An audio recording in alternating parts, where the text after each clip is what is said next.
नमस्कार. आजच्या hello doctor कार्यक्रमात मी डॉक्टर चेतन दिलीप साळुंखे आपल्या सर्वांचं मनपूर्वक स्वागत करतो.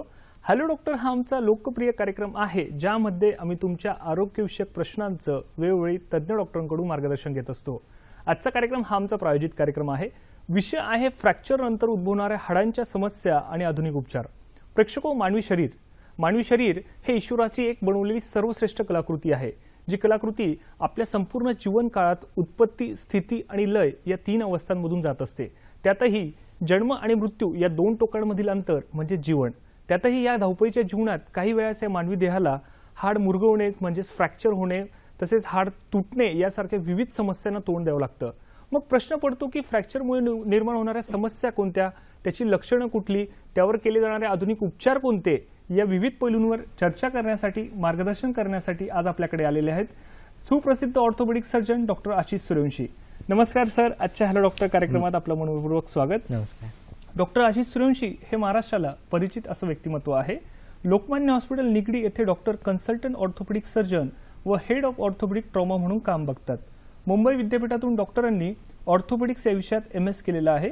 अनेक कॉलेजेसमध्ये, इन्स्टिट्यूटमध्ये ते ऑनररी असिस्टंट प्रोफेसर म्हणून काम बघतात. त्याचप्रमाणे प्रायमरी आणि रिव्हिजन ऑर्थोप्लास्टी यामध्ये जर्मनी येथून डॉक्टरांनी फेलोशिप मिळवलेली आहे. अनेक राष्ट्रीय आणि आंतरराष्ट्रीय वैद्यकीय परिषदांमध्ये डॉक्टरांनी आपले शोध निबंध सादर केलेले आहेत. आज आपण त्यांच्याचबरोबर फ्रॅक्चरनंतर उद्भवणाऱ्या हाडांच्या समस्या कोणत्या व त्यावर केले जाणारे आधुनिक उपचार कोणते यावर चर्चा करण्यासाठी डॉक्टर आज आपल्याकडे आलेले आहेत.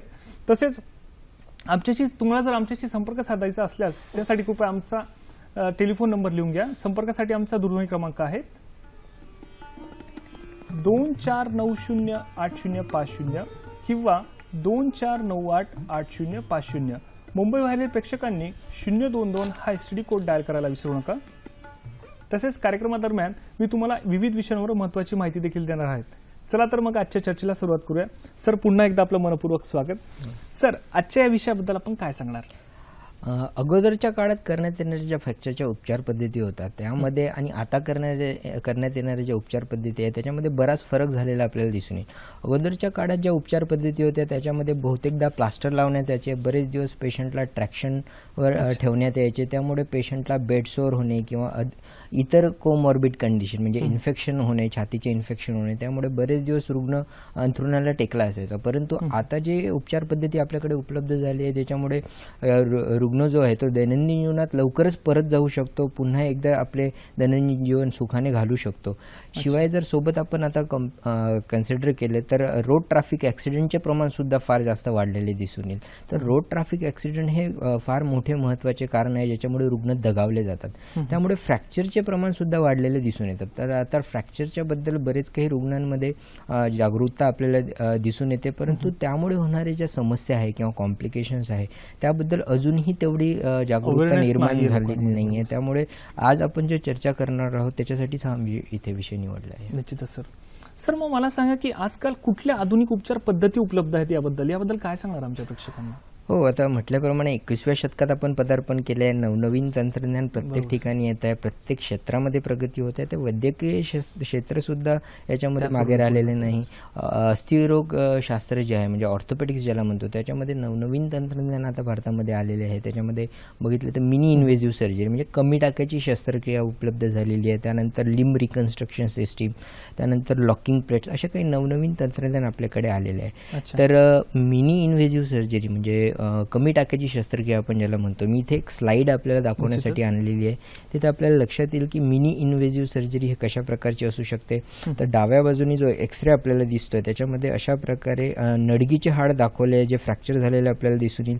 त्यामध्ये काही प्लेट आणि स्क्रू आपल्याला दिसून येतील. तर हे प्लेट टाकण्यासाठी आपल्याला एकदम कमी टाक्यामध्ये वरच्या बाजूने उघडून ती खाली प्लेट स्लाइड करण्यात येते आणि वरती आणि खाली अशा प्रकारे स्क्रू लावण्यात येतात ज्याच्यामध्ये फ्रॅक्चरची जागा जी आहे ती उघडण्यात येत नाही. त्याच्यामुळे फ्रॅक्चर जिथे होते तिथला जो रक्तस्राव असतो तो तिथेच राहतो.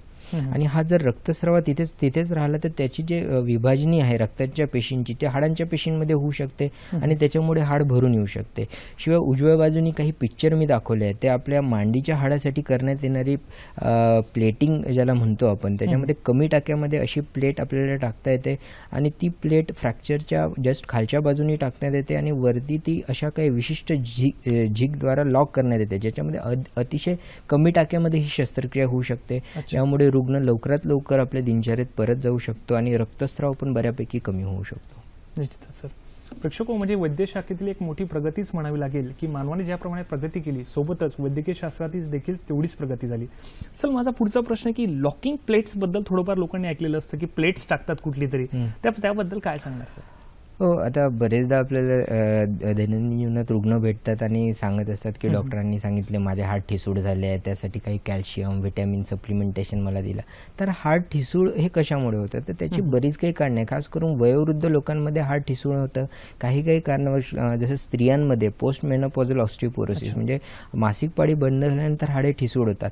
तर ही हाडे ठिसूळ झाल्यामुळे जे फ्रॅक्चरचे प्रमाण आहे ते कुठेतरी वाढते. म्हणजे जे फ्रॅक्चर होण्यासाठी मोठा ॲक्सिडेंट आपल्याला लागतो, म्हणजे मेजर रोड ट्रॅफिक ॲक्सिडेंटमुळे जी फ्रॅक्चर्स होतात ती घरातल्या घरात वावरताना पडल्याने सुद्धा फ्रॅक्चर होऊ शकतात. ज्यामध्ये रिस्ट बोन म्हणजे आपण ज्याला कोलीस फ्रॅक्चर म्हणतो, हे फ्रॅक्चर घरच्या घरी पडल्याने होऊ शकते.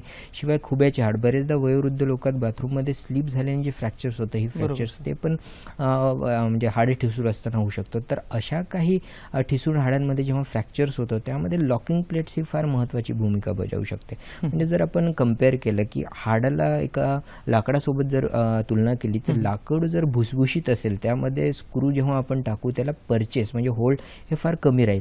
तर असे पर्चेस वाढवण्यासाठी या लॉकिंग प्लेट्स आले आहेत, ज्याच्यामुळे हाडाला मजबूतता येऊ शकते आणि लवकरच रुग्ण म्हणजे प्लास्टर न देता लवकर आपल्या हालचाली म्हणजे हाताच्या किंवा पायाच्या हालचाली करू शकतो. या स्लाइडवर मी इथे काही लॉकिंग प्लेट्स कशा असतात ते इथून दिसून येते. त्याच्यामध्ये 2 होल साधारणतः असतात. एका साईडनी आपल्याला लॉकिंग होल दिसतोय, एका साईडनी नॉर्मल होल दिसतोय.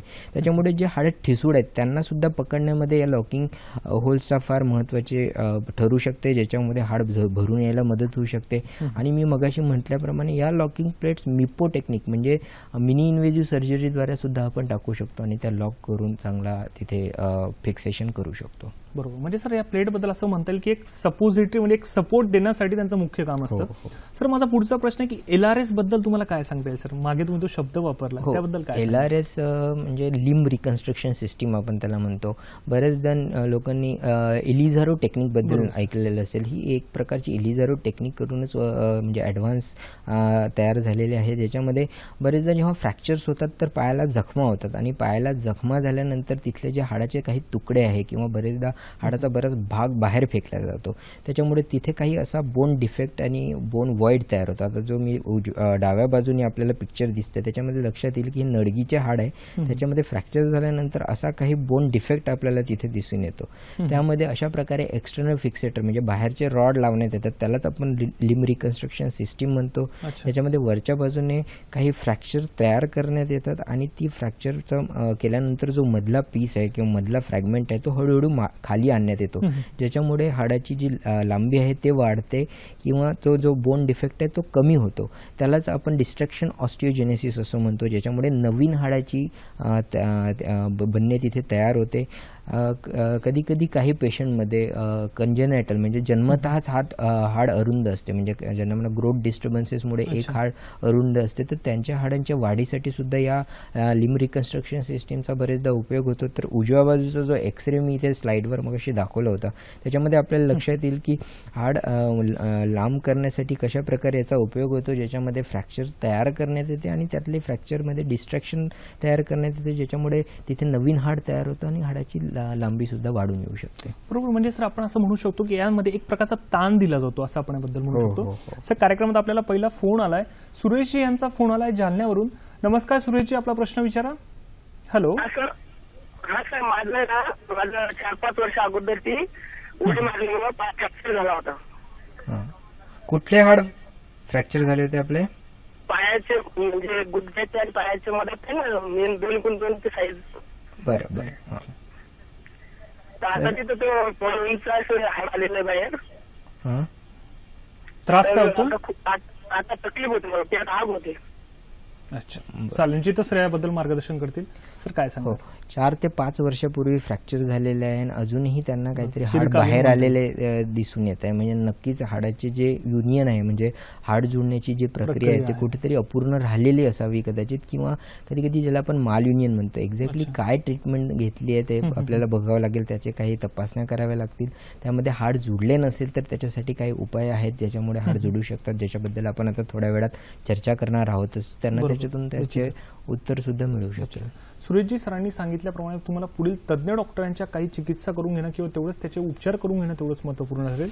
सर, माझा पुढचा प्रश्न आहे की फ्रॅक्चर नेमकं नंतर कुठल्या प्रकारच्या समस्या उद्भवत होतात त्याबद्दल काय सांगणार? हो, फ्रॅक्चर झाल्यानंतर साधारणतः 2 प्रकारच्या समस्या उद्भवू शकतात. एक म्हणजे फ्रॅक्चर झाले होणारे कॉम्प्लिकेशन किंवा समस्या, ज्याच्यामध्ये फ्रॅक्चर जेव्हा होतात तेव्हा मेजर ज्या रक्तवाहिन्या असतात त्या फाटल्या जातात. त्यांनाच आपण व्हस्क्युलर इंजुरी म्हणतो. ते हे एक मेजर कॉम्प्लिकेशन आहे. किंवा कंपाऊंड फ्रॅक्चर म्हणजे फ्रॅक्चर झाल्यानंतर मगाशी आपण बघितले की हाड बाहेर फेकण्यात येते, तुकडे पडतात, हाड ओपन होते, त्यालाच आपण कंपाऊंड फ्रॅक्चर्स म्हणतो. तर अशा काही अर्ली कॉम्प्लिकेशन्स किंवा अर्ली समस्या आपल्याला भेटू शकतात. त्यानंतर जे काही महिन्यामध्ये किंवा काही दिवसांमध्ये, काही वर्षांमध्ये दिसून येतात त्याला आपण लेट कॉम्प्लिकेशन्स असे म्हणतो. तर यामध्ये जर आपण बघितले तर डिलेड युनियन म्हणजे बरेचदा हाड जुळायला सुरुवात होते परंतु ते पूर्णतः जुळत नाही, तर त्यालाच आपण डिलेड युनियन असे म्हणतो. आणि बरेचदा हाड जुळतच नाही, त्याला आपण नॉन युनियन असे म्हणतो. त्यानंतर बरेचदा जी हाडांची मांडणी असते ती एका अलाइनमेंटमध्ये नसल्याने हाड तिरपे जुळायला सुरुवात होते, त्याला मालयुनियन म्हणतात. त्यानंतर बरेचदा काही आपल्या ज्या बॉडीतली हाडं आहे ते विशिष्ट प्रकारचा रक्तप्रवाह असतो, तो रक्तप्रवाह जर थांबला तर त्या हाडाचे झीज व्हायला सुरुवात होते किंवा त्याच्या सडायला सुरुवात होते, त्यालाच आपण अव्हॅस्क्युलर नेक्रोसिस म्हणतो. खास करून हिप बोनमध्ये म्हणजे आपल्या खुब्यामध्ये जे हाड फ्रॅक्चर होतं त्याच्यामध्ये ही अव्हॅस्क्युलर नेक्रोसिस दिसून येते. लहान मुलांमध्ये जर फ्रॅक्चर झाले आणि ते जॉईंटच्या जवळपास म्हणजे सांध्यांच्या जवळपास फ्रॅक्चर असेल तर कुठेतरी हाडाची जी वाढ आहे ती खुंटते, त्यालाच आपण ग्रोथ डिस्टर्बन्सेस असं म्हणतो. मग अशी मी बोललो की अगोदरच्या काळात बरेचदा फ्रॅक्चर व्हायचे तर पेशंटला अंथरुणाला टेकले असायचे, त्याच्यामुळे बेडसोअरचे प्रमाण सुद्धा वाढलेले दिसून येतात. तर बेडसोअर एक कॉम्प्लिकेशन आहे. शिवाय आजकाल रोड ट्रॅफिक ॲक्सिडेंटमध्ये हाय व्हेलोसिटी जे ट्रॉमा आहे ते वाढलेले दिसून येईल. त्याच्यामुळे पॉलिट्रॉमा म्हणजे एकाच वेळेस बरेच काही हाडांचे फ्रॅक्चर्स होतात. शिवाय ॲब्डोमिनल ट्रॉमा म्हणजे पोटाला मार लागतो, छातीला मार लागतो, हेड इंजुरी होते, तर अशाला आपण पॉलिट्रॉमा म्हणतो. ज्याच्यामध्ये सुद्धा बरेच दिवस रुग्ण अंथरुणाला टेकलेला असतो, त्याच्यामुळे सुद्धा बेडसोअरचं प्रमाण वाढलेलं आपल्याला दिसून येईल. शिवाय आजकाल जे खास करून ग्रामीण भागातील रुग्ण आहेत ते बरेचदा फ्रॅक्चर झाल्यानंतर हाडवैद्यांकडे जातात, त्याच्याकडे ट्रीटमेंट घेतात की मसाज वगैरे करतात, ज्याच्यामुळे फ्रॅक्चरच्या आजूबाजूनी मायोसायटिस ऑसिफिकन्स अशा काही समस्या निर्माण होऊ शकतात. फ्रॅक्चरच्या अवतीभोवती ज्या मसल्स असतात त्यांना पण बरेचदा मार लागतो. त्या मसल्सला मार लागल्यानंतर त्याच्या मसलच्या मुवमेंट जॉईंटच्या मुवमेंट त्या कमी होतात, त्यालाच आपण जॉईंट स्टिफनेस म्हणतो. आणि फ्रॅक्चर झाल्यानंतर जर फ्रॅक्चर जॉईंट्सवर असतील म्हणजे गुडघ्यामध्ये फ्रॅक्चर आहे किंवा कोपऱ्यामध्ये फ्रॅक्चर आहे तर तिथली जी आर्टिक्युलर कॉन्ग्रुइटी ज्याला म्हणतो म्हणजे जॉईंटची जी कॉन्ग्रुएन्सी आहे ते कुठेतरी लॉस्ट होते, त्याला कार्टिलेजला मार लागतो आणि कार्टिलेजची जे रिजनरेटिव्ह पोटेन्शियल असतं ते फार कमी असतं. त्याच्यामुळे ऑस्टिओआर्थरायटिस म्हणजे त्यालाच आपण सेकंडरी ऑस्टिओआर्थरायटिस किंवा संधिवात आपण म्हणतो. तर अशा काही समस्या घेऊन रुग्ण आपल्याकडे बरेचदा येतात. म्हणजे सर असं म्हणता येईल की एक प्रकारे कारणरूप अस्थिरोग शास्त्राचं एक प्रकारची व्याप्ती मोठी झालेली आहे याबद्दल आपण म्हणू शकतो. सर, आपल्याला पुढचा फोन आलाय, प्रशांत यांचा फोन आलाय धुळ्यावरून. नमस्कार प्रशांतजी, आपला प्रश्न विचारा. हॅलो. नमस्कार डॉक्टर साहेब. नमस्कार. माझ्या भावाचा हात फ्रॅक्चर झाला उजवा, तर मग त्याच्यासाठी ते डॉक्टर परमनंट प्लास्टर म्हणून लावतात 1 महिन्याचं 25 दिवसाचं. तर मग त्या प्लास्टर मध्ये काही वेगवेगळे टाइप्स असतात का? ऍडव्हान्स प्लास्टर पण असतं का? काही प्लास्टिक प्लास्टर म्हणून असं काही असतं का बुवा? त्याच्याबद्दल विचारायचं होतं. हो हो हो. काय वय आहे तुमच्या भावाचं? भावाचं 32. अच्छा, ठीक आहे. चालेल, निश्चितच सर मार्गदर्शन करतील. सर काय सांगणार? हो, फ्रॅक्चरचे प्लास्टरचे टाईप्स ते विचारत होते. आता मगाशीच आपण नवनवीन तंत्रज्ञानाबद्दल बोलत होतो. तर अगोदरचे जे प्लास्टर होते ते प्लास्टर ऑफ पॅरिसचे असायचे, पण आता आपण बरेचदा फायबर कास्ट ज्याला म्हणतो त्याचा उपयोग करू शकतो. ही फायबर कास्ट करताना काही गोष्टींचा मात्र त्याला प्रिरिक्विजिट असते, म्हणजे काही फ्रॅक्चर्समध्ये ते करता येत नाही का, ज्यामध्ये आपल्याला मोल्डिंग म्हणजे जिथे फ्रॅक्चर झाले आहेत त्या स्वरूपाने जे प्लास्टर आहे ते मोल्ड मोल्ड करावे लागते. अच्छा. तर फायबर कास्टमध्ये असे मोल्डिंग पॉसिबल नसते, पण फायबर कास्टचा ॲडव्हान्टेज असा असतो की हे फार हलक्या स्वरूपाचे असते, त्याच्यामुळे त्यावर वजन देणे किंवा प्लास्टर लावल्यावर जो जडपणा येतो तो फार कमी दिसून येतो. त्यामुळे पेशंट फ्रेंडली किंवा पेशंट कंप्लायंट असे प्लास्टर हे असू शकते. कलरफुल देखील असतात. आणि यात बरेच काही कलर्स मस्त त्याच्यामध्ये आवडता असतात. color हो, बरं लहान मुलांमध्ये खास करून ते वापरण्यात येतं, कारण त्यांच्यामध्ये त्यांना म्हणजे प्लास्टर करतानाही फार वेगळं काहीतरी वाटत असतं. प्रेक्षको, मला माहिती आहे तुम्हाला देखील आजच्या तज्ञांना बरेच प्रश्न विचारायचे असतील. माझी देखील सरांसोबतची चर्चा अशीच चालू राहणार आहे. परंतु तुम्हाला माहिती आहे का, ऑरेंज किंवा संत्री हे शरीरासाठी किती महत्त्वपूर्ण आहे? ऑरेंजमध्ये मुख्य घटक असतो पेक्टिन, ज्यामुळे शरीरातील धोकेदायक जे कोलेस्ट्रॉल असतं त्याचं प्रमाण नियंत्रित ठेवलं जातं. त्याचप्रमाणे त्यामध्ये पोटॅशियम देखील प्रचूर मात्रेत असते, ज्यामुळे ब्लड प्रेशर हा कंट्रोलमध्ये ठेवला जात असतो. सर, कार्यक्रमामध्ये आपल्याला पुढचा फोन आलाय. स्नेहाजी यांचा फोन आलाय वसईवरून. नमस्कार स्नेहाजी, आपला प्रश्न विचारा. हॅलो हॅलो, नमस्कार, आपला प्रश्न विचारा. जानेवारीमध्ये मला पायाचा करंगळीजवळ एक हेअरलाईन फ्रॅक्चर झाले होते. हा मला जानेवारीमध्ये एक फ्रॅक्चर झालेलं पायाचं. हो हो. आणि 26 जानेवारीला मी गाडीवरून पडले तर मला रेडियस फ्रॅक्चर झालं हाताचं. ओके. तर ते आता सध्या मी म्हणजे एका बसवून घेतलं होतं हाड वैद्याकडनं. आणि आता थोडंसं त्याच्यामध्ये माइल्ड फ्रॅक्चर असं दाखवते, पण मला काही दुखणं नाहीये तिथे. पण एक 8-10 दिवसापासून माझा आर्य फॅक्टर शूट झाला एकदम. अच्छा. तर ते फ्रॅक्चर होऊ शकते का? हो चालेल, ठीक आहे सर, याबद्दल मार्गदर्शन करतील. सर, काय सांगणार? हां, त्यांनी सांगितलं की रेडियस बोन त्यांचे फ्रॅक्चर झाले, पायाचे करंगडीसुद्धा फ्रॅक्चर झालेली आहे आणि त्याच्यामुळे आर ए फॅक्टर वाढलेले दिसून येतं. तर आर ए फॅक्टर हे एक रुमॅटॉइड आर्थरायटिस आपण ज्याला म्हणतो, आमवातामध्ये शक्यतोवर वाढलेले दिसून येते. ज्यांच्यामध्ये आमवात प्रखररित्या असतो त्यांच्यामध्ये हे वाढलेले आपल्याला दिसून येते.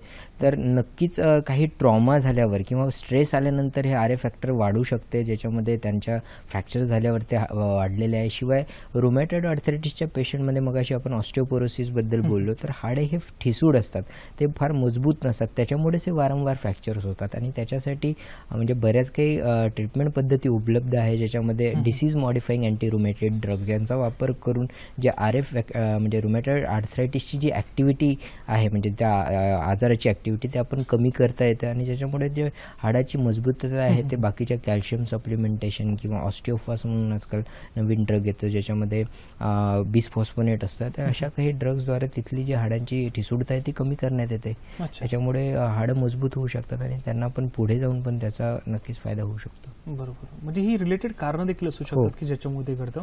सर, कार्यक्रमात माझा पुढचा प्रश्न की मगाशी तुम्ही सांगितलं की फ्रॅक्चर नंतर कुठल्या समस्या उभं राहतात, तर विस्तारित स्वरूपात याबद्दल काही सांगता येईल का सर? हो, ते विस्तारित स्वरूपात सांगण्यासाठी काही फोटो मी इथे आणले आहेत, तर ते फोटो आपल्याला दाखवू इच्छितो. तर हा जो रुग्ण माझ्याकडे आला होता त्याच्यामध्ये फ्रॅक्चर झाल्यानंतर याला आपण कंपाऊंड फ्रॅक्चर म्हणतो. म्हणजे जेव्हा तो माझ्याकडे आला तेव्हा एक 22 वर्षाचा तो रुग्ण होता, त्याच्यामध्ये फ्रॅक्चर झाल्यानंतर नडगीचे हाड फ्रॅक्चर झाले होते आणि जखम आपल्याला दिसते पायामध्ये, तिथून हाडाचा बरेच तुकडे बाहेर आले होते.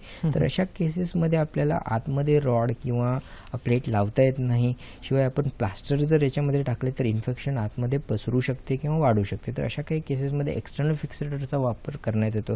तर अशा प्रकारे इथे एक्सटर्नल फिक्सेटरचा वापर करून ते हाडाचे फ्रॅक्चर जोडण्यात आले. त्याच्यानंतर या एक्सटर्नल फिक्सेटरमुळे लगेच रुग्ण आपल्या दैनंदिन जीवनात परत गेला. त्याच्यामध्ये ज्या नी मुवमेंट किंवा अँकल मुवमेंट आहे, म्हणजे गुडघ्याच्या आणि ज्या गोट्याचे मुवमेंट आहे त्या त्वरितच चालू करण्यात आले. त्याच्यामुळे जे जॉईंट स्टिफनेस हे कॉम्प्लिकेशन आहे ते पण आपण अवॉइड करू शकतो. शिवाय रुग्ण लवकरात लवकर आपल्या दिनचर्येत परत जाऊ शकतो. शिवाय दुसरी स्लाइड मी इथे दाखवतो आहे. तर हा रुग्ण माझ्याकडे आला तेव्हा काही त्याचे एक 10 दिवसापूर्वी ऑपरेशन झाले होते. तर काही अगोदरचे पिक्चर माझ्याजवळ नव्हते, पण जेव्हा तो माझ्याकडे आला तर डाव्या साईडनी जे एक्सरे दाखवले तसे काही पिक्चर त्याचे होते. त्याच्यामध्ये फोटोसुद्धा मी हाताचा दाखवला. अशा प्रकारे हात वाकला गेला होता. तर त्याला मी विचारलं असं त्यांनी सांगितले की फ्रॅक्चर झाल्यावर अशा प्रकारे काही प्लेट लावण्यात आलेली होती, परंतु सडनली हातावर वजन देताना असा कडकन आवाज आला आणि ती अशा प्रकारे काही पिक्चर त्याचे दिसायला लागले, ज्याच्यामध्ये आपल्याला दिसून येईल की प्लेट बाहेर आलेली आहे, स्क्रूसुद्धा तुटलेले आपल्याला दिसून येईल. तर त्यानंतर मग त्याला त्वरित ऑपरेशनला घेऊन ते प्लेट काढण्यात आली आणि अशा प्रकारे काही नवीन प्लेट त्याच्यामध्ये लावण्यात आली. जे मगाशी आपण बोलत होतो की लॉकिंग प्लेट्स, तर अशा काही फ्रॅक्चर्समध्ये ज्याच्यामध्ये ऑलरेडी फ्रॅक्चर झाल्यावर ऑपरेशन झालेले आहे, त्याच्यामुळे हाडं ठिसूळ होतात, शिवाय स्क्रू होल्स असतात ज्याच्यामध्ये परत जर स्क्रू टाकला आपण तर त्याचा परचेस जाऊ शकतो. तर अशा काही केसेसमध्ये आपल्याला लॉकिंग प्लेट्सचा उपयोग होऊ शकतो आणि त्याच्यामुळे तो रुग्ण लवकरच आपल्या दैनंदिन जीवनात परत गेला आणि आता हाड त्याचे जोडून आले. तर अशा काही समस्या घेऊन म्हणजे अस्थिरोगशास्त्रामध्ये देखील एवढ्या प्रकारचे कॉम्प्लिकेशन्स आपण त्याबद्दल म्हणू शकतो. सर, माझा पुढचा प्रश्न आहे की फ्रॅक्चर हिलिंग प्रोसेस म्हणजे हाड नेमकं कसं जुळून येतं त्याबद्दल काय सांगणार? हो, प्रोसेस ऑफ फ्रॅक्चर हिलिंग ज्याला म्हणतो, म्हणजे याला आपण काही टप्प्यांमध्ये विभाजन करू शकतो. तर इथे मी एक स्लाइड दाखवतोय आपल्याला, त्याच्यामध्ये हे टप्पे कशा प्रकारे विभाजन करण्यात येतं ते लक्षात येईल. त्याच्यामध्ये पहिला टप्पा ज्याला आपण म्हणतो म्हणजे त्याला म्हणतो स्टेज ऑफ हेमॅटोमा फॉर्मेशन. म्हणजे जेव्हा फ्रॅक्चर होतात तर हाड तर तुटतेच, पण त्याच्या आजूबाजूनी ज्या रक्तवाहिन्या असतात त्यांना सुद्धा मार लागतो, त्या फाटल्या जातात आणि त्या रक्तवाहिन्या तिथे फाटल्या गेल्यामुळे फ्रॅक्चरच्या जागी बऱ्याचपैकी रक्तस्राव होतो. त्यालाच आपण स्टेज ऑफ हेमॅटोमा फॉर्मेशन म्हणतो. तर काही दिवसांमध्ये हे जे साखळलेले रक्त आहे त्याच्यामध्ये ज्या पेशी असतात, रक्ताच्या पेशी, त्याची विभाजनी व्हायला सुरुवात होते आणि त्या विभाजनीमध्ये हाडांच्या पेशीमध्ये त्यांची विभाजनी चालू होते. त्यानंतर काही हप्त्यांमध्ये 2 ते 3 साधारण हप्त्यांमध्ये सॉफ्ट कॅलस किंवा फायब्रोकार्टिलेजिनस कॅलस म्हणजे हाड तिथे तयार होते. हे हाड म्हणजे मऊ हाड असते, त्याच्यामध्ये मिनरल्सचं डिपॉझिशन काही हप्त्यांमध्ये पुन्हा व्हायला लागतो. म्हणजे अशा काही महिन्यांमध्ये मिनरल डिपॉझिट म्हणजे कॅल्शियम, फॉस्फेट असे मिनरल्स त्याच्यामध्ये डिपॉझिट होतात किंवा जमा व्हायला लागतात आणि हाडाला टणकता येते किंवा मजबूतता येते आणि मग त्याला हाड कॅलस तिथे तयार होते. तर अशी ही जी प्रोसेस आहे बरीच वर्ष चालू राहतात, ज्याला आपण फेज ऑफ रिमॉडेलिंग किंवा स्टेज ऑफ बोन रिमॉडेलिंग म्हणू शकतो. अशा प्रकारे हाड जोडून येते. तर एक्सरेद्वारा सुद्धा हे कसं जोडून येते इथे मी आपल्याला दाखवू इच्छितो. हा एक 4 वर्षाचा मुलाचा एक्सरे आहे, ज्याच्यामध्ये आपला जे कोपरा असतो हाताचा त्याच्या वरचे जे हाड आहे ते फ्रॅक्चर झालेले दिसून येईल. फ्रॅक्चर झाल्यानंतर डे 1 म्हणजे पहिल्या दिवशी ते कसे दिसून आले, त्यानंतर 4थ्या दिवशीमध्ये त्याच्यात काय बदल झाले. तर 7व्या दिवसाच्या एक्सरेमध्ये आपल्याला लक्षात येईल की काही प्रमाणात हाड तयार झालेले आपल्याला दिसून येतात. शिवाय 2 हप्त्यामध्ये म्हणजे 2 हप्ते झाल्यानंतर हाड जोडले आहे ते आपल्याला इथे दिसून येईल आणि 6 महिन्यामध्ये तर हाड किती फ्रॅक्चर होते की नव्हते ते पण म्हणजे तिथे ओळखणे अवघड होऊन जाते. तर अशा प्रकारे ही जी फ्रॅक्चर हिलिंगची प्रोसेस आहे ती पार पडते. परंतु आता ह्या लहान मुलाचा एक्सरे आपण बघितला, प्रत्येक वयानुसार ती हाडाची भरण्याची जी प्रक्रिया आहे ती थोडीफार चेंज होत राहते. वयोवृद्ध लोकांमध्ये ज्यांच्यामध्ये हाडं फार ठिसूळ आहे त्यांच्यामध्ये काहीशी कॉम्प्लिकेटेड ही प्रक्रिया असते. शिवाय डायरेक्ट आणि इनडायरेक्ट हिलिंग सुद्धा असतं, ज्याच्यामध्ये आपण फ्रॅक्चर फिक्सेशन करतो. त्याच्यामध्ये डायरेक्ट आणि इनडायरेक्ट हिलिंगद्वारे सुद्धा हाड भरून येऊ शकते. बरोबर, म्हणजे त्यासाठी इतर घटक देखील तेवढेच महत्त्वपूर्ण ठरतात. सर, आपल्याला पुढचा प्रश्न आलाय, सातलिंग भालेरावजी यांचा प्रश्न आलाय पुण्यावरून. नमस्कार भालेरावजी, आपला प्रश्न विचारा. माझा प्रश्न असा आहे सर, 10 एप्रिलला माझ्या भावाच्या मला तो ऍक्सिडेंट झालेला होता. त्याचा हात वगैरे तुटलेला होता आणि कमरेला सुद्धा मार लागलेला होता, पण डॉक्टरांनी त्याचं ऑपरेशन फक्त हातातच केलंय आणि कमरेचं काय त्याचं काय ऑपरेशन वगैरे म्हणजे असं काय फ्रॅक्चर वगैरे काय केलं नाहीये. पण त्याला सध्या आता बसू नको म्हणून सांगितलंय. तो सध्या आता 1 महिना झाला बेड रेस्टच चालू आहे. बरं, तर किती वय आहे तुमच्या भावाचं? त्याचं वय सध्या तर 13 वर्ष आहे. बरं, कमरेला काही फ्रॅक्चर आहे असं सांगितलंय त्यांना? कमरेला फक्त मार लागलाय म्हणून सांगितलं, फ्रॅक्चर वगैरे काय सांगितलं नाहीये. पण त्याला सध्या बेड रेस्टच आहे, त्याला बसू नको म्हणून सांगितलं. बरं बरं, त्यांचा काय MRI वगैरे झालेला होता? एक्सरे, MRI कमरेचा? एक्सरे झालेला होता सर. अच्छा, ठीक आहे, चालेल. निश्चितच सर याबद्दल मार्गदर्शन करतील. सर काय सांगणार? हो, त्यांनी सांगितल्याप्रमाणे कमरेला म्हणजे पाठीला आणि हाताला मार लागला होता. हाताच्या फ्रॅक्चरसाठी काही ऑपरेशन करण्यात आले. कमरेच्यासाठी फ्रॅक्चर वगैरे त्यांना म्हणजे एक्सरेवर काही सांगितले नाही आहे. कदाचित रेस्ट याच्यासाठी सांगितले असे. बरेच जेव्हा मार लागतो तर फक्त हाडांनाच मार लागत नाही, तिथल्या ज्या आजूबाजूच्या मसल्स असतात त्यांना मार लागतो. त्याच्यामुळे त्या मसल्स स्पाझममध्ये जातात. त्या मसल स्पाझममुळे कुठेतरी जे मागचा लंबर स्पाईन म्हणतो किंवा डॉर्सल स्पाईन म्हटलं त्याची जे आकार आहे तो कुठेतरी चेंज होतो. ते स्पाझममुळे, त्याच्यामुळे बॅक पेन बऱ्याच प्रमाणात होऊ शकते. तर त्यासाठी रेस्टची फार महत्त्वाची आवश्यकता असते. कधी कधी काही फ्रॅक्चर्स जे आहेत ते आपल्याला एक्सरेवर रूल आउट होत नाही, तर म्हणून काही दिवसानंतर रेस्ट नंतर जर फ्रॅक्चर म्हणजे दुखण्याचे प्रमाण कमी झाले नसेल तर नक्कीच आपण MRIवर सुद्धा त्याचे डायग्नोसिस करू शकतो. तर आता त्याची कंडिशन काय आहे त्याच्यानुसार त्यांचा पुढचा म्हणजे उपचार पद्धती, पुढील प्रयोगशाळेत परीक्षणांची देखील गरज आहे. बलेरावजी सरांनी सांगितल्याप्रमाणे त्याची परीक्षणं करून घ्या व तज्ञ डॉक्टरांना दाखवा. सर, माझा पुढचा प्रश्न की मगाशी तुम्ही सांगितलं की फ्रॅक्चर हिलिंग प्रोसेस ही घटकांवर अवलंबून असते, मग ही नेमकी घटक कोणते त्याबद्दल काय सांगणार? हो, फ्रॅक्चर हिलिंग जे आहे ते साधारणतः 2 घटकांवर आधारित असते. ती म्हणजे एक म्हणजे रक्तप्रवाह. मगाशी मी बोललो स्टेज ऑफ हेमॅटोमा फॉर्मेशन, म्हणजे जेव्हा फ्रॅक्चर होतं तिथे रक्त साखळणे फार महत्त्वाचं असतं. तर तिथला जर रक्तप्रवाह व्यवस्थितरित्या असेल तर नक्कीच हाडं जोडण्यामध्ये मदत होऊ शकतं. म्हणून एक ब्लड सप्लाय तिथला फार महत्त्वाचा असतो. दुसरा घटक म्हणजे स्थिरता किंवा स्टॅबिलिटी आपण ज्याला म्हणतो. बरेच आपल्या दैनंदिन जीवनात रुग्ण आपल्याला भेटतात, सांगतात डॉक्टरांनी माझ्या पायात प्लेट टाकली आहे किंवा रॉड टाकला आहे. तर नक्की हे प्लेट किंवा रॉड काय असतं, तर याच्यामध्ये मी स्लाइडवर दाखवलं आहे की वरच्या बाजूने जे दिसतंय ती प्लेट आहे ज्याच्यामध्ये काही अशा प्रकारे स्क्रू लावण्यात येतात. तर ही प्लेट लावताना बहुतेकदा फ्रॅक्चरची जागा उघडावी लागते, फ्रॅक्चरची रिडक्शन आपल्या डोळ्यासमोर करावे लागते आणि त्याच्यानंतर दोन्ही बाजूने स्क्रू लावण्यात येतात. त्याला ऑन टेबल कम्प्रेशन आपल्याला द्यावं लागते ज्याच्यामुळे हाड जोडून येतं. खास करून अप्पर लिम म्हणजे वरच्या भागाच्या हाडांमध्ये ही प्लेटिंग वापरण्यात येतं. कधी कधी काही फ्रॅक्चर्समध्ये ज्यामुळे उजव्या बाजूचा जो फोटो आहे त्याच्यामध्ये दिसून येईल की रॉड टाकण्यात आला आहे, तर नडगीचे हाड दिसून येते, त्याच्यामध्ये अशा प्रकारे रॉड टाकण्यात येतात. वरच्या आणि खालच्या बाजूने आपल्याला ते लॉक करण्यात येतं. तर अशा काही गोष्टीद्वारे आपण त्याला स्टॅबिलिटी देऊ शकतो. शिवाय मग अशी आपण LRS बद्दल बोललो, हे टाईपचे एक्सटर्नल फिक्सेटर आहे किंवा एलिझारो टेक्निक, हे पण एक एक्सटर्नल फिक्सेटर आहे ज्याच्याद्वारे स्टॅबिलिटी आपण त्या हाडांना देऊ शकतो. बरेचदा अगोदरच्या काळात प्लास्टर देऊन ती स्टॅबिलिटी देण्यात यायची. तर अशा त्या स्टॅबिलिटीच्या घटकांवर सुद्धा हाड भरून येऊ शकते. निश्चितच. प्रेक्षक, कार्यक्रमाच्या पूर्वार्धात मी तुम्हाला संत्रीबद्दल माहिती देतो. तर त्याबद्दल अजून सांगायचं झालं तर संत्रीमध्ये अजून एक मुख्य घटक असतो, तो म्हणजे सायट्रस पेक्टिन, ज्यामुळे रक्तातील गॅलेक्टिन 3 प्रोटीन जे असतं ते मेंटेन केलं जातं, ज्यामुळे हार्टला होणारी जी इंजुरी असते ती देखील मेंटेन केली जात असते. तसेच यामध्ये व्हिटॅमिन सीचं प्रमाण देखील प्रचूर मात्रेत असतं, जे अँटीऑक्सिडंटचं काम करतं व इतर त्वचेचे रोग असेल किंवा इतर क्रोनिक डिसीजपासून ते आपल्याला दूर ठेवण्यास मदत होत असतं. सर, कार्यक्रमात आपल्याला एक पुढचा फोन देखील आलेला आहे.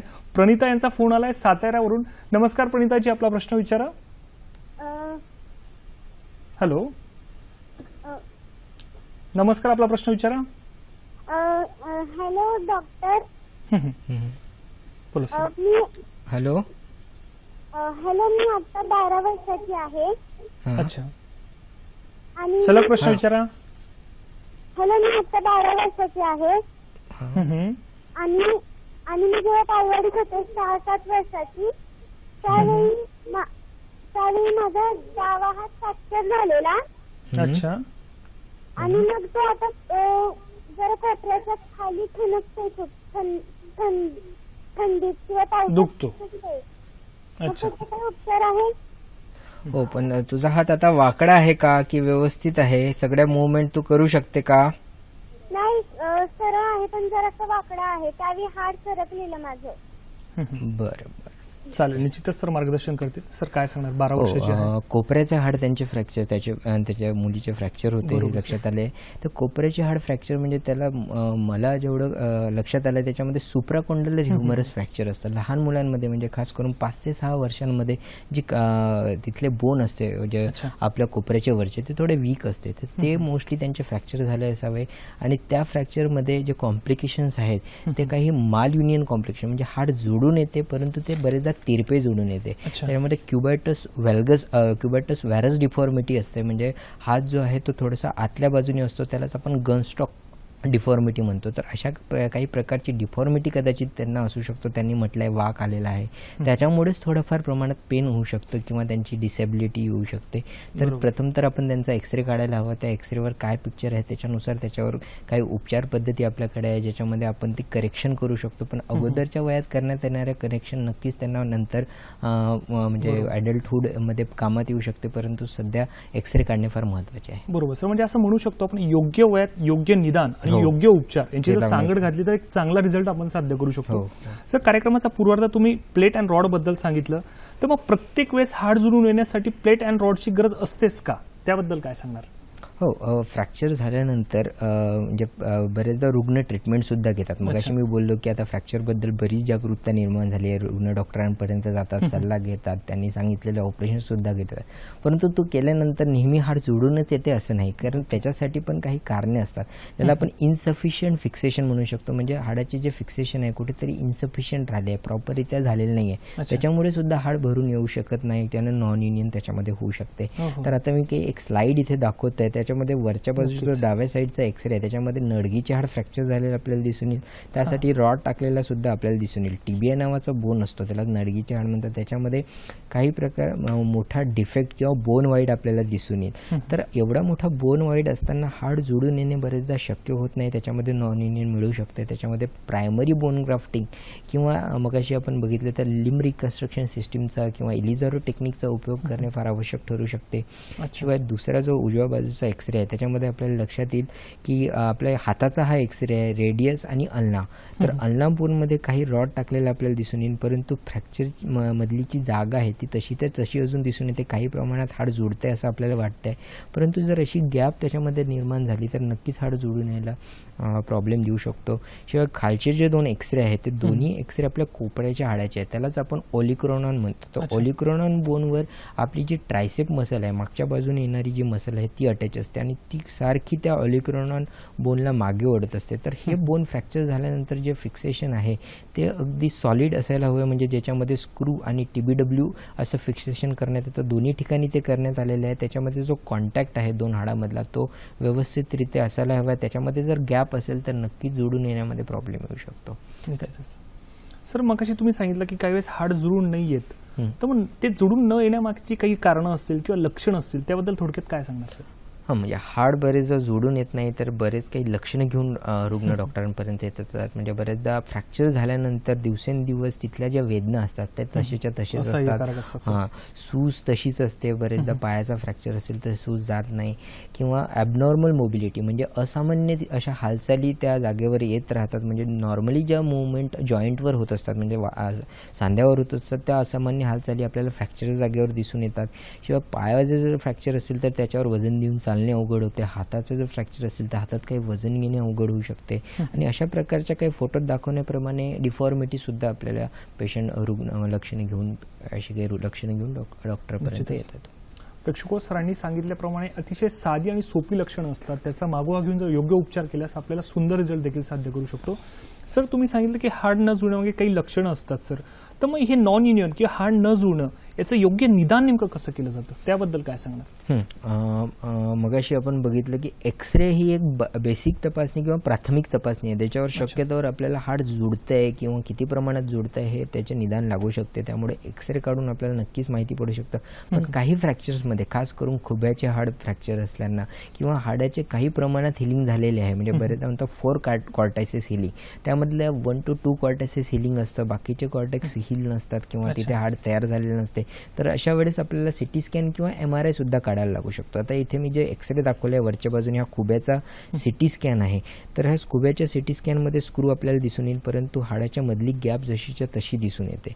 शिवाय खालच्या बाजूने जो एक्सरे आहे डाव्या साईडनी तो आपल्या नडगीच्या हाडाचा आहे. त्याच्यामध्ये हाड जोडायला सुरुवात झाली आहे किंवा हाड जोडताय असं आपल्याला एक्सरेवर दिसून येतं, परंतु CT स्कॅन केल्यानंतर जे पिक्चर आपल्याला दिसते त्याच्यामध्ये गॅप जी आहे ती जशीच्या तशी आपल्याला दिसून येते. तर अशा काही वेळेस आपल्याला CT किंवा MRIचा उपयोग ठरू शकतो. शिवाय बरेचदा हाडामध्ये इन्फेक्शन होते आणि या इन्फेक्शनमुळे सुद्धा हाड भरून येत नाही किंवा जोडून येत नाही. तर या केसेसमध्ये आपल्याला बरेचदा रक्ताच्या काही तपासण्या कराव्या लागू शकतात, ज्याच्यामध्ये CBC म्हणजे कम्प्लीट ब्लड काउंट, त्याच्यामध्ये व्हाईट पेशी जे असतात व्हाईट ब्लड सेल्स त्याचे प्रमाण किती आहे ते बघण्यात येते. शिवाय ESR erythrocyte sedimentation rate, CRP C reactive protein याचे प्रमाण बघण्यात येते. त्याच्यानुसार इन्फेक्शन रूल आउट करणे थोडे सोपे जातात. बरोबर सर. आणि आपण थोडं म्हणू शकतो की प्राथमिक स्तरावर एक्सरे किंवा CBCवर या गोष्टी केल्या जाऊ शकतात, परंतु योग्य निदान होण्यासाठी एक मोठ्या गावाच्या मोठ्या शहरात चांगल्या हॉस्पिटलची देखील तेवढीच गरज असते. सर कार्यक्रमात आपल्याला पुढचा फोन आलाय, वैष्णवीजी यांचा फोन आलाय पुण्यावरून. नमस्कार वैष्णवीजी, आपला प्रश्न विचारा. हॅलो डॉक्टर, माझ्या भावाचं 3 वर्षांपूर्वी हात फ्रॅक्चर झाला होता. तर म्हणजे रेडियस आणि अल्ना बोन लोअर एंडला फ्रॅक्चर झालं होतं. ओके. आणि त्याला प्लास्टर घातलं 2 महिन्यासाठी आणि ऑपरेशन करून मग नंतर जोडला गेला हात. पण आता त्याचा हात पूर्ण सुपाईन पोझिशन मध्ये नाही होते आणि दुखतो पण तो अधून मधून.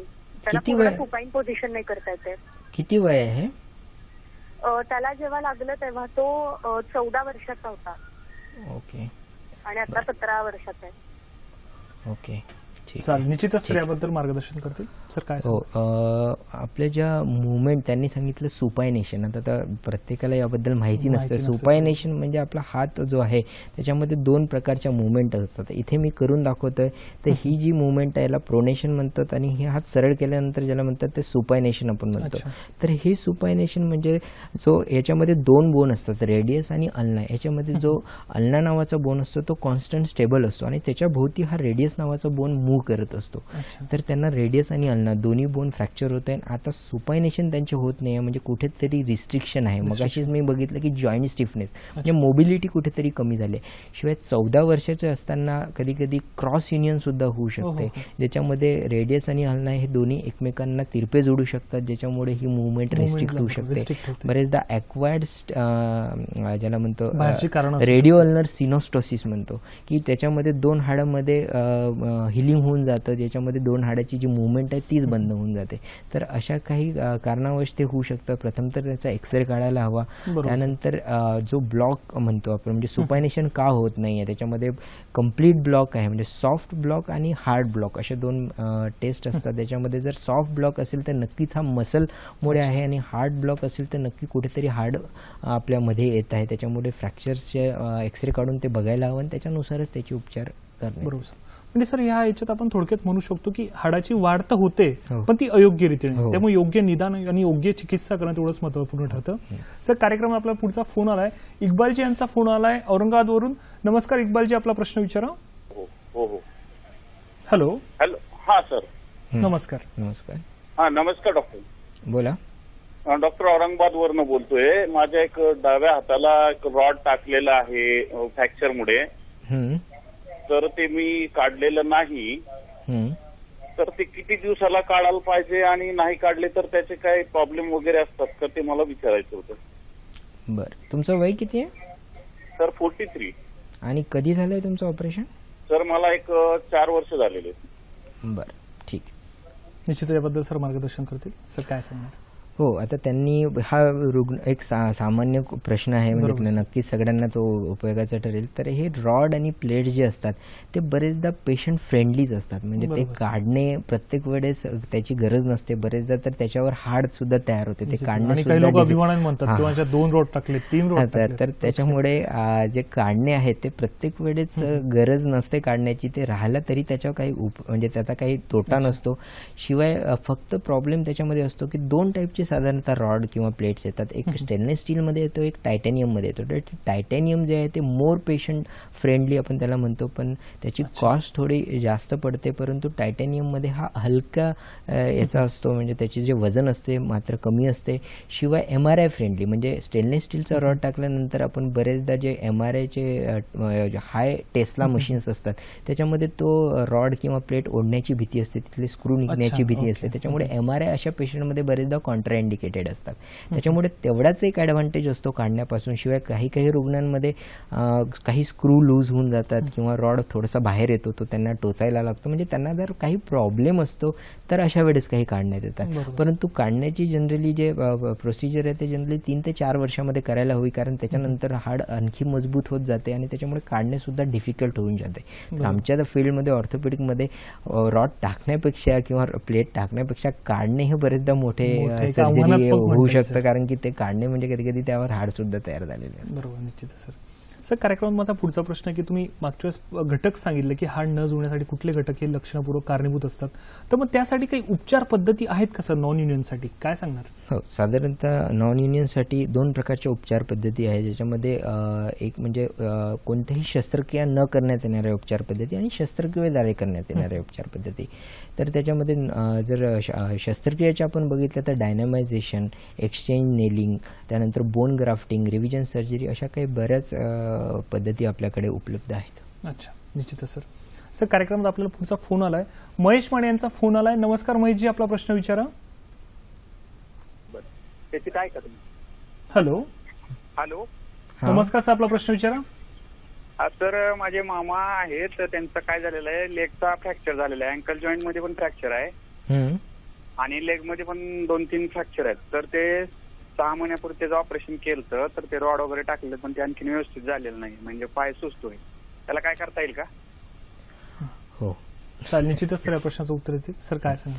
आता त्यांनी सांगितलं की अँकल बोन फ्रॅक्चर आहे, शिवाय लेगचे बरेच काही फ्रॅक्चर्स आहेत. म्हणजे नक्कीच फिमर फ्रॅक्चर असेल किंवा टिबिया नडगीचे बोन म्हणजे थाय बोन किंवा नडगीचे बोन फ्रॅक्चर असेल आणि गोट्यावर म्हणजे अँकलवर त्यांनी फ्रॅक्चर असेल, त्याच्यासाठी काय ट्रीटमेंट घेतली आहे. प्रथम तर एक्सरेद्वारे ते बघायला हवं हाडाची जी जोडण्याची प्रक्रिया ती कुठपर्यंत आलेली आहे.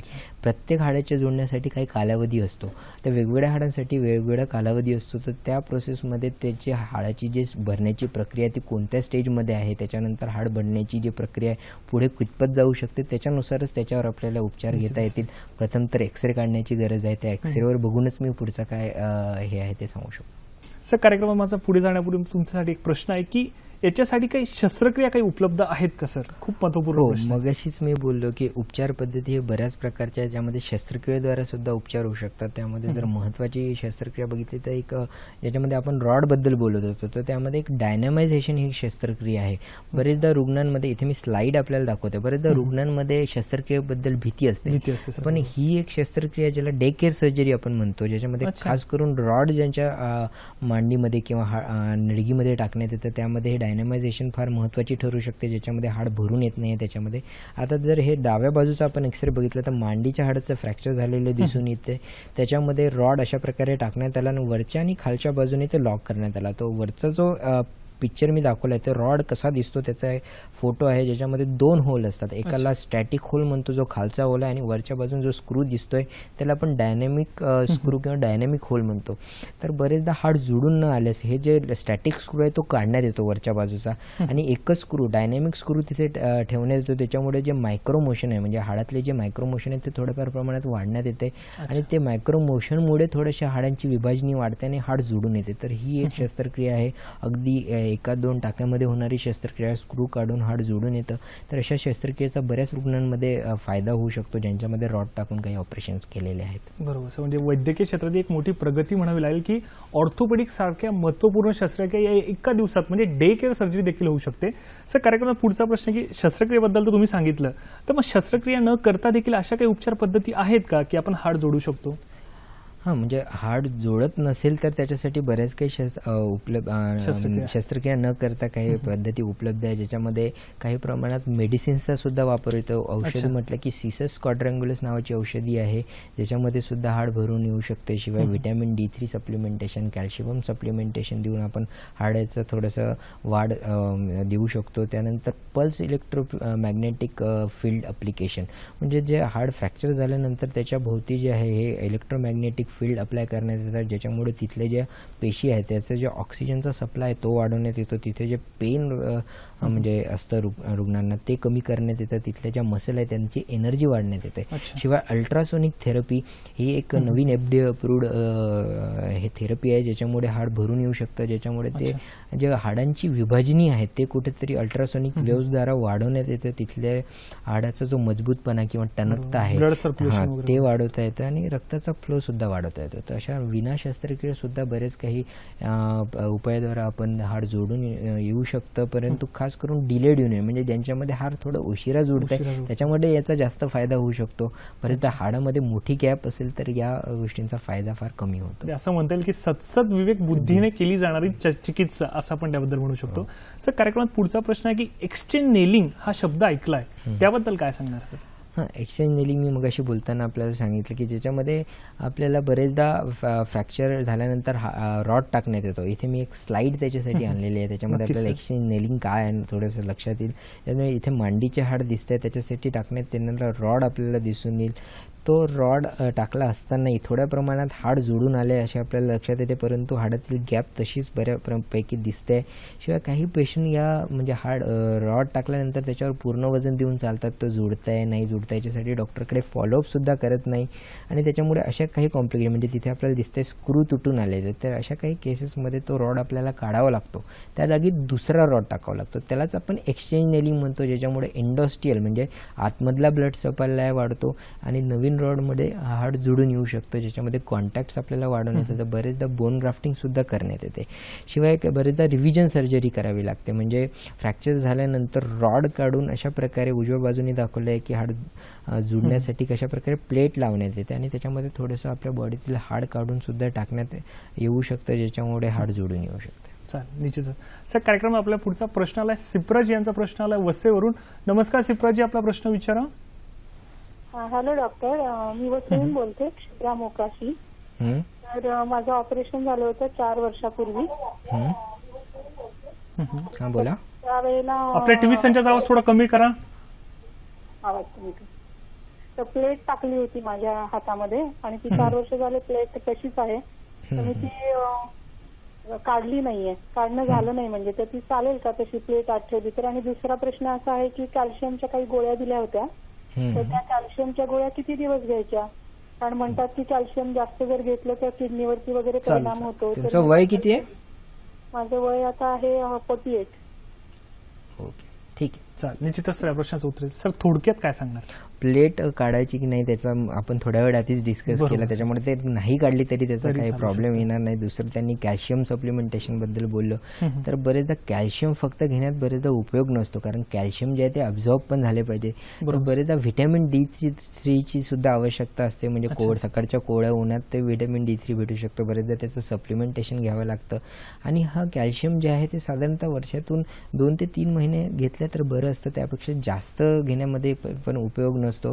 त्याच्यामुळे प्रत्येक व्यक्तीमध्ये कॅल्शियमचे प्रमाण किंवा त्या बोन मिनरल डेन्सिटी काय आहे याच्यानुसार त्याची आपल्याला हे करावं लागतं. नक्कीच त्याचे काही साईड इफेक्ट सुद्धा असू शकतात. निश्चितच सर. सर, मग तुम्ही बोन ग्राफ्टिंग हा एक शब्द वापरला, तर त्याबद्दल काय सांगता येईल सर? हो, बोन ग्राफ्टिंग म्हणजे बरेचदा काय होतं की हाड जुळून येत नाही आणि त्याच्यामध्ये आपल्याला हाड आपल्या बॉडीतले काढून टाकावे लागते, ज्याच्यामुळे हाड जुळून येतं. त्यालाच आपण बोन ग्राफ्टिंग म्हणतो. तर ही बोन ग्राफ्टिंग साधारणतः 2 प्रकारची असते. एक याला प्रायमरी बोन ग्राफ्टिंग आपण म्हणतो आणि सेकंडरी बोन. प्रायमरी म्हणजे फ्रॅक्चर झाल्यानंतर करण्यात येणाऱ्या शस्त्रक्रियेमध्ये जेव्हा हे हाड काढून टाकण्यात येतं त्याला प्रायमरी बोन ग्राफ्टिंग म्हणतो. आणि जेव्हा हाड जुळत नाही आणि मग ते हाड काढून टाकण्यात येतं त्याला आपण सेकंडरी बोन ग्राफ्टिंग म्हणतो. आता ही बोन ग्राफ्टिंगची जागा कुठली असते, म्हणजे आपले जे कमरेचे हाड आहे त्याच्यात जे बाहेरचा भाग असतो त्याला इलियाक बोन म्हणतो. तिथून अशा प्रकारे एक छोटासा तुकडा काढण्यात येतो, ज्याच्यामध्ये जिथे फ्रॅक्चर झालेले आहे तिथे हे तुकडा टाकण्यात येतो, ज्याच्यामध्ये हाडाच्या काही पेशी असतात त्या तिथल्या वाढतात आणि हाड जुळून येते. तर इथे मी एक पिक्चर सुद्धा आणलेले आहे, त्याच्यामध्ये आपल्याला लक्षात येईल. हा आपल्या हाताचा एक फोटो आहे, ज्याच्यामध्ये रेडियस आणि अल्ना असे 2 बोन असतात. इथे लक्षात येईल की रेडियसमध्ये असलेला डिफेक्ट आपल्याला दिसून येईल, त्याच्यामध्ये नॉन युनियन झालेले आपल्याला असे दिसून येऊ शकते, ज्याच्यामध्ये ते नॉन युनियनचे जे कमी सप्लाय असणारे रक्तप्रवाह असणारे हाड आहे ते काढून टाकण्यात येतं आणि त्या जागी कॅन्सरलेस बोन म्हणजे तो बोन ग्राफ्टिंग आहे ते करण्यात येतं आणि प्लेट लावण्यात येते, ज्याच्यामुळे हाड भरून येऊ शकते. निश्चितच. प्रेक्षको, कार्यक्रम असा सुरू राहणार आहे. तत्पूर्वी वेळ झाली आजच्या आरोग्य सल्ल्याची. बघूयात आजचा आरोग्य सल्ला काय आहे ते. आजचा आरोग्य सल्ला आहे, फ्रॅक्चर झालेला अवयव लक्षात आल्यास कुठलाही घरगुती उपचार न करता तज्ज्ञ डॉक्टरांशी संपर्क साधावा. फ्रॅक्चरसाठी लावलेले प्लास्टर म्हणजेच पाटा पुढे कमीत कमी 45 ते 50 दिवस ठेवून तज्ज्ञांच्या मदतीने काढावा. हिरव्या पालेभाज्या, अंडी, मासे यांचा मुख्यतः आहारात समावेश करावा, ज्यामुळे हाड लवकर भरून येण्यास मदत होते. प्रेक्षको, आजच्या तज्ञांशी थेट संपर्कासाठी त्यांचा पत्ता, दूरध्वनी क्रमांक आणि ईमेल आयडी आम्ही दाखवत आहोत, तो कृपया तुम्ही नोंदून घ्यावा. आजच्या तज्ञांचा पत्ता आहे Lokmanya hospital, doctor Ashish Suryavanshi, sector number 24, Tilak road, Nigdi प्राधिकरण, पुणे 411044. संपर्कासाठी दूरध्वनी क्रमांक आहे 9595 844844. वेबसाईट आहे www.lokmanyahospitals.in.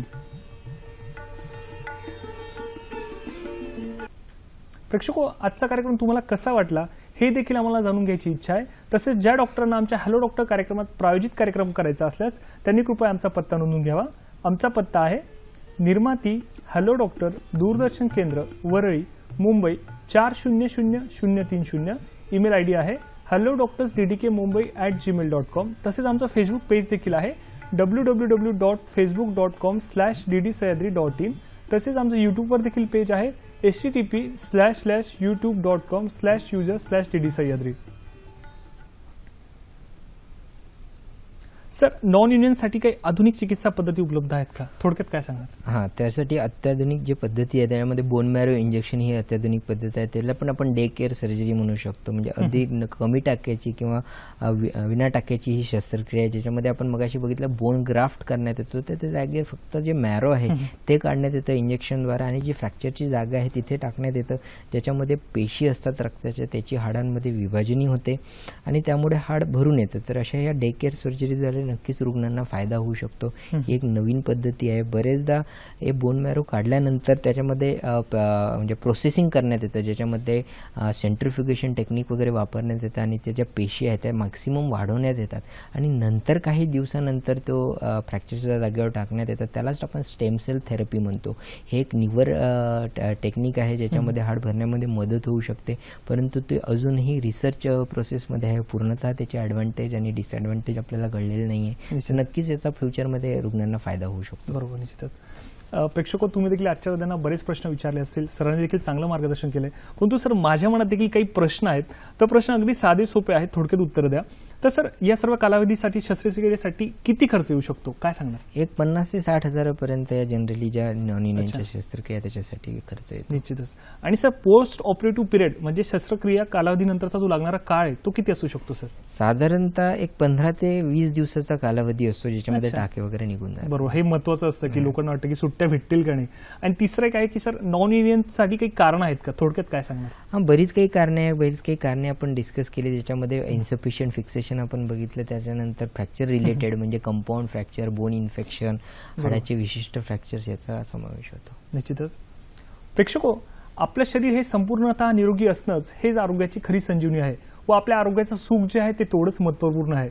म्हणूनच आपलं आरोग्य उत्तम राखण्यासाठी आपल्या शरीराबद्दल अधिकाधिक माहिती करून घेणं व ती निरोगी कसं राहील यासाठी सर्वार्थाने प्रयत्न करणं हे तेवढंच महत्त्वपूर्ण ठरतं. त्यासाठी सरांनी आज आपल्याला फ्रॅक्चर नंतर उद्भवणाऱ्या हाडांच्या समस्या आणि आधुनिक उपचार यावर अतिशय सुंदर मार्गदर्शन केलेलं आहे. सर, आज आपण इथे आलात व आमच्या प्रेक्षकांना इतकी महत्त्वपूर्ण माहिती दिली त्याबद्दल सह्याद्री वाहिनीतर्फे व माझ्या हॅलो डॉक्टरच्या संपूर्ण टीमतर्फे मी आपलं मनपूर्वक आभार व्यक्त करतो. धन्यवाद.